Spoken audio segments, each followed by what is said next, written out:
Friends, എല്ലാവർക്കും റൈസുവേൾഡിലേക്ക് സ്വാഗതം. ഇന്നൊരു ബിരിയാണിയാണ് ഉണ്ടാക്കുന്നത്. അപ്പം നമുക്ക് ഇതിനാവശ്യമായ സാധനങ്ങൾ എന്തൊക്കെയാണ്, അതെങ്ങനെ ഉണ്ടാക്കണേന്നൊക്കെ നോക്കിയാലോ.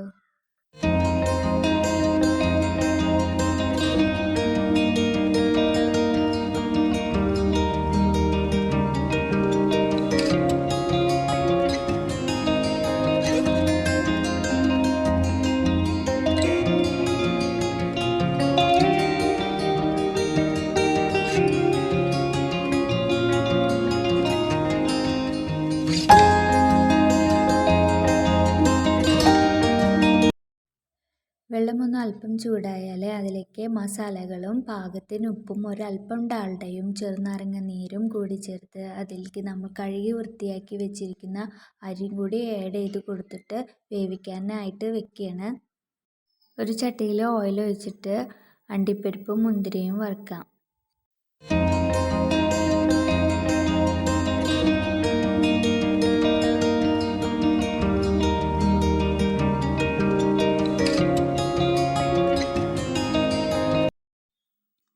ഇതേ സെയിം ഓയിലിൽ തന്നെ സവോള വറുക്കാം. സവോള വറുക്കാനായിട്ട് എടുക്കുമ്പോൾ കുറച്ചധികം സവോള തന്നെ എടുക്കണം.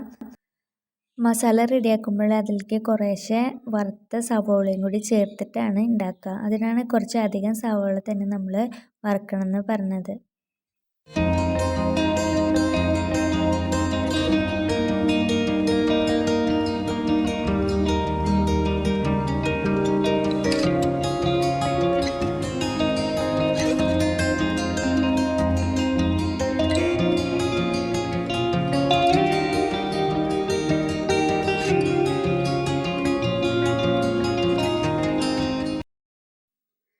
ചോറ് ഇവിടെ പാകത്തിന് വെന്ത് വന്നിട്ടുണ്ട്. നമുക്കിത് ഊറ്റി വേറൊരു പാത്രത്തിലോട്ട് മാറ്റി വയ്ക്കാം.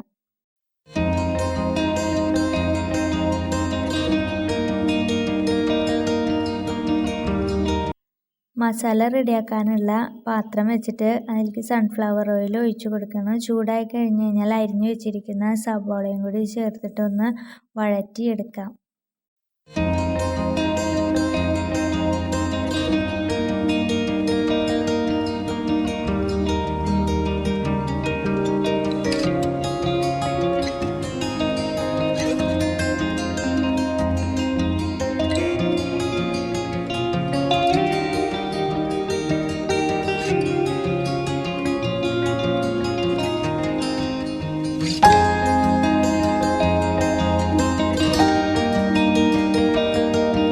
ചിക്കൻ്റെ കളറൊന്ന് ചെറുതായിട്ട് മാറി വരുമ്പോൾ ഗരം മസാലപ്പൊടി കുറച്ചധികം ഇതിലേക്ക് ചേർത്ത് കൊടുക്കണം. എന്നിട്ടൊന്ന് നന്നായിട്ടൊന്ന് യോജിപ്പിച്ച് കൊടുക്കണം.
ഇതിൽ വെള്ളം കുറവാണെന്ന് തോന്നിക്കഴിഞ്ഞാൽ കുറച്ച് വെള്ളം കൂടി ആഡ് ചെയ്ത് കൊടുക്കണം. വെള്ളം ആഡ് ചെയ്ത് കൊടുത്തു കഴിഞ്ഞാൽ വെന്ത് വരുമ്പോഴതിൽ വെള്ളം കൂടുതലാവും. അപ്പോൾ ഇതിൽ ചിക്കൻ പീസുകൾ മാത്രം സെപ്പറേറ്റ് നമ്മൾ വേറൊരു പാത്രത്തിലോട്ട് മാറ്റി വെച്ചിട്ട് ഇതൊന്ന് വറ്റിച്ചെടുത്തതിന് ശേഷം അതിലേക്ക് വീണ്ടും ആ ചിക്കൻ പീസസ് ആഡ് ചെയ്ത് കൊടുത്താൽ മതി.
ഇതിൽ റൈസ് സെപ്പറേറ്റ് ഒരു പാത്രത്തിലേക്ക് മാറ്റുന്നുണ്ട്.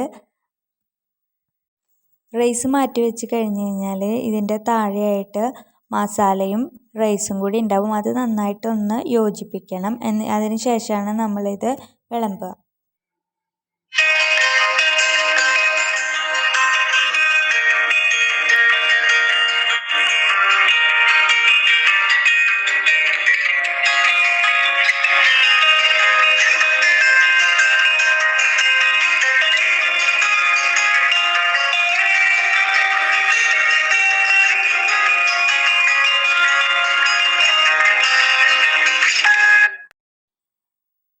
ദം ബിരിയാണി ഇപ്പോൾ ഇവിടെ റെഡി ആയിട്ട് വന്നിട്ടുണ്ട്. നിങ്ങൾക്ക് ഇഷ്ടപ്പെട്ടെങ്കിൽ ലൈക്ക് ചെയ്യുക, കമൻറ്റ് ചെയ്യുക. അതുപോലെ ഇത് സബ്സ്ക്രൈബ് ചെയ്യാതെ കാണുന്നവരാണെങ്കിൽ ഒന്ന് സബ്സ്ക്രൈബ് ചെയ്യണേ. തൊട്ടടുത്തുള്ള ബെല്ലൈക്കൺ ഒന്ന് ക്ലിക്ക് ചെയ്യും കൂടി വേണം. അപ്പോൾ അടുത്ത പ്രാവശ്യം കാണുന്നത് വരെ ബൈ.